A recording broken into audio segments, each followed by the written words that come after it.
Ito po, naantala yung gahe namin papunta trabaho. Walang masakyan na jeep papunta sa trabaho namin.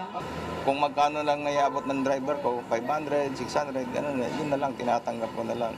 Yung ang isang driver ko, nag-boundary, 300. Grabe, no? Boundary 300. Paano mo papagawa yung sasakyan kung masira yan? Hindi, ako sabi ko nga sa inyo kaya tayo mag-ingat ngayon Ito yung mga panahon na talagang dadami ng crime. Walang, hindi ko gina-justify pero talagang marami dyan na no choice kung hindi tumakbo sa crime. Hindi ko sinasabing sila pero mapepuwersa talaga yan Alam mo, lagi ko nga ito naririnig Yung bagang magutom ka, magkaroon ka ng problema, kaya mong tiisin. Pero yung anak mo na yung nagugutom, anak mo na yung wala na, doon dudugo ang puso mo Hindi ko sinasabing tama ang gagawin pero malamang sa malamang talagang papasok sila sa mga petty crime na magnanakaw, mag-i-snatch, mag-hold up. Kaya nga, alam mo yung pinatay sa Maynila na nahuli na ni Yorme. Kaya maraming salamat, Yorme.